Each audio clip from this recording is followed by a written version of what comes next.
What it is, YouTube? Back at it again with another video. Um, trying to stay consistent with this thing.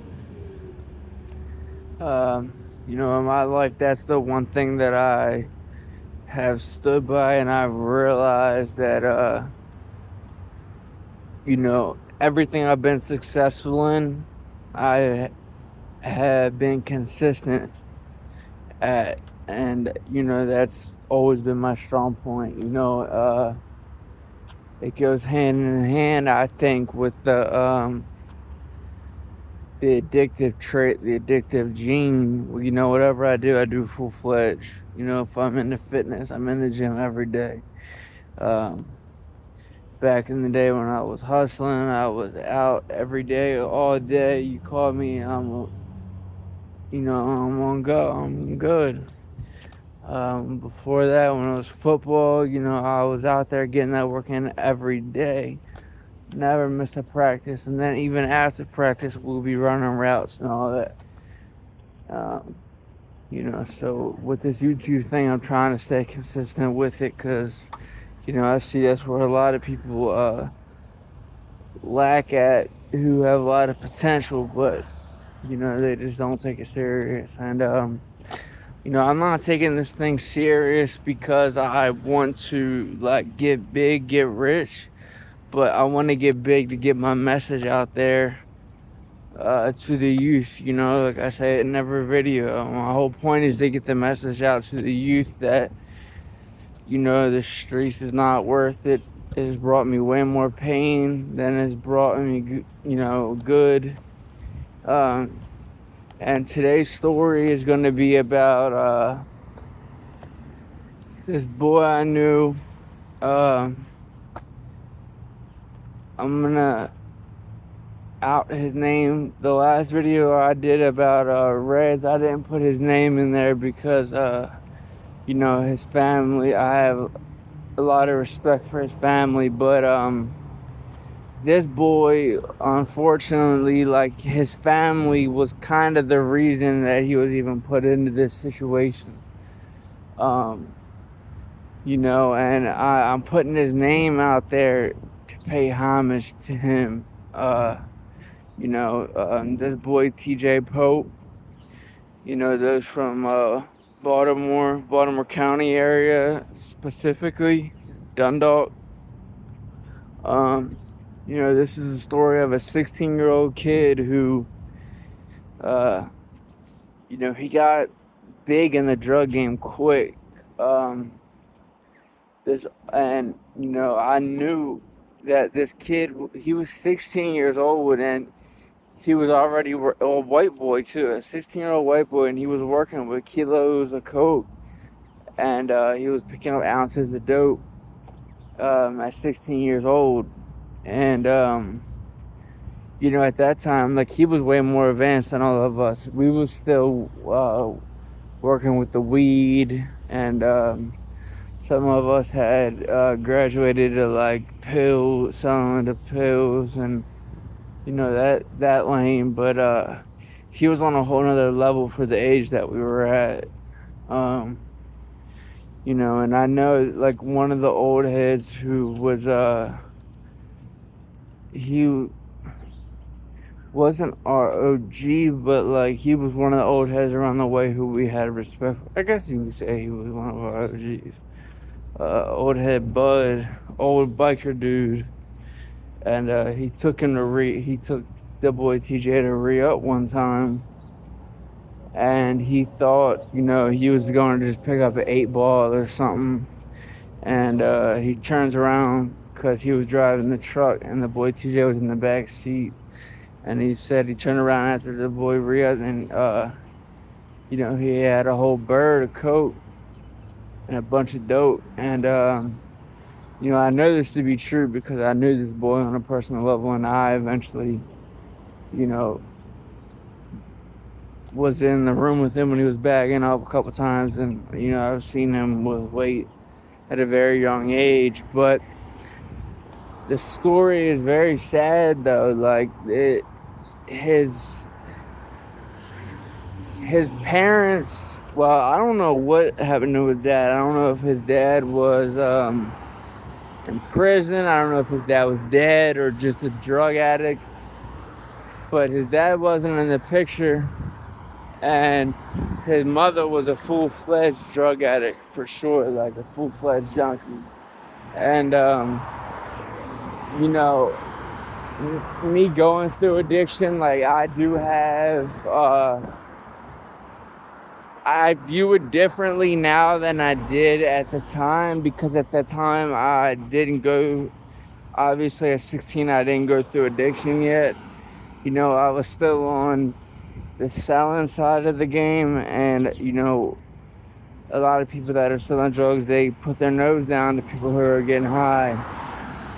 You know, and it's kind of funny how my higher power turned it around on me, and you know, like I feel like it was almost like a test of empathy, like they make me view the world in a different light, because I definitely view the world differently, and I view people differently with respect that I didn't as a young boy. So the boy TJ, he was getting to the money, you know, he was making serious money, and you know, his mom was an addict, so she was stealing a lot of his shit. She would find out where his stash was, she would dip into it.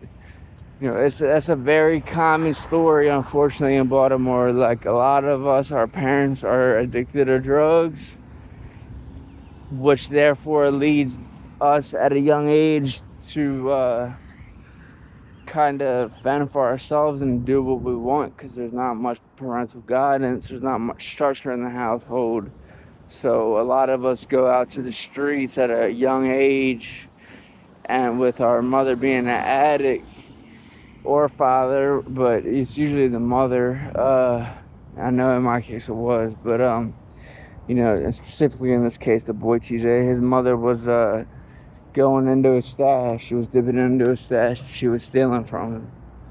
So he got up out of the house. He couldn't, you know, he was tired of his mother stealing from him. So in turn, he was staying with this couple who were just like really bad addicts. Like, they were just like bad, like, you know, the kind of people that you see and you're just like, wow, like they look bad, you know. And these people were just a piece of shit, because what I'm about to tell you, like, so I'm not judging addicts, I'm judging them individually as a person, as people, because they were pieces of shit. So this young boy, think about it, 16 years old. At the time, I didn't even realize, because you know, when you're 16, especially if you're in the streets and shit, and as a man, or as a male, you think you're, I remember being 6 years old, I thought I was a grown man. Like, you think you're a lot older than you are, and dealing with, you know, drug addicted parents, and having to fend for yourself will make you mature a lot quicker. So when me and TJ was 16, I didn't look at it as I do now, being 29, looking at a 16-year-old. You know, a 16-year-old is so young, their brains are not even close to being fully developed, or their physical body's not even fully developed. You know, we're still kids at 16 years old. So that's why it's kind of crazy to me, like, how this kid was on kilos at 16 years old. And as a white boy, like, you just don't see that much. Like, he was really like the movie White Boy Rick. Like, he was really on some White Boy Rick shit. Except for he wasn't an informant. He wasn't snitching. But so he had all Dundalk and Lock, and he was living with this crackhead couple. And you know, I didn't know them, but I seen their mugshot and stuff after the case, was settled because it obviously made the news because of how terrible it was. So they were in their 50. It's hard to tell with these people who are really bad on drugs and they've been on drugs for decades. A 40-year-old could look 60, or they could be 60, and it's hard to tell their age a lot of times, but they look like they were like at least in their mid-50s. It was a male and a female couple he was staying with. He was probably just getting them high, and they was letting them stay there for free as long as he would help sustain their habit. And I wasn't getting high at this time, and I'm not even gonna blemish on TJ's name, but he was sitting on the couch, and maybe he was on his phone or whatever he was doing, and the couple came up from behind him and they struck him in the head with a blunt object, and that one I don't know if it was one strike. I'm sure it was multiple strikes, but I think that initial strike may have killed him. He died due to blunt force trauma to the head. And they took his body, they put it in a vehicle, they drove him up on Interstate 95 and threw his body over Interstate 95. Just threw him out like a piece of garbage. This 16-year-old kid. But that's why, like I say, that's the whole point of this channel, is to get the message out there that, like, yeah, it feels good at the time when you're in the streets and you're making that quick buck, but like, it is not worth it. There's so much treachery that comes with it. There's no loyalty. All that street code stuff is a facade. It's like 1% of people in the street actually live by that loyalty, respect the street code how it's supposed to, living honorable. It's very rare, especially when it comes to people getting high. That subject goes right out the window. But yeah, I mean, this story was just really tragic. This young kid, they killed him for his drugs, all over a substance, and they got caught. Thankfully, they got caught. I say I don't want to see anybody in jail, but fuck them. Man, see, I'm still getting used to this internet, and I know that I need to watch what I say on here, but I'm not even worried about getting monetized. I'm just trying to get the message out there.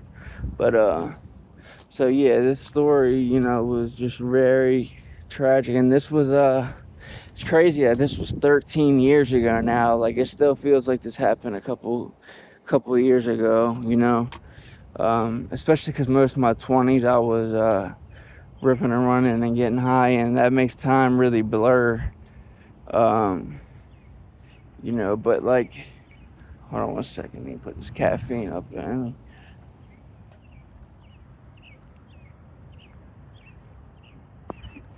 On my way to work. I'm always recording on my way to work. On my way to get the bag. It's just a good time for me to record. But I do plan on getting making a studio room in the house, and because the one thing I don't like about recording on the move is the focus, and just how it's I'm always moving. That's the one thing I don't like. But excuse me, that story is, I mean, if that doesn't show you right there that there's no loyalty and honor in this, I mean, a 16-year-old kid, and these people took him out. These old drug addicts took him out. But I mean, when you're in the streets and you're playing with weight like that and money like that, you're not really viewed as a kid. You kind of put yourself into, you kind of make yourself fair game once you jump into the streets. But still, though, he was a 16-year-old kid. He was a real one, though. R.I.P. to T.J. Pope. I hope his mother's all right now. I hope she turned her life around. Hopefully she's not getting high anymore. I could only imagine, though, with now being a parent, the guilt I would feel being in that position. I know it would be so hard to stop using, but it's just all around a sad story. And I'm gonna end this video now. About to walk in the doors at work, and I feel like I got the message out on this video that I needed to. ROP to a real one. Hope everybody has a good day. Stay blessed and stay free.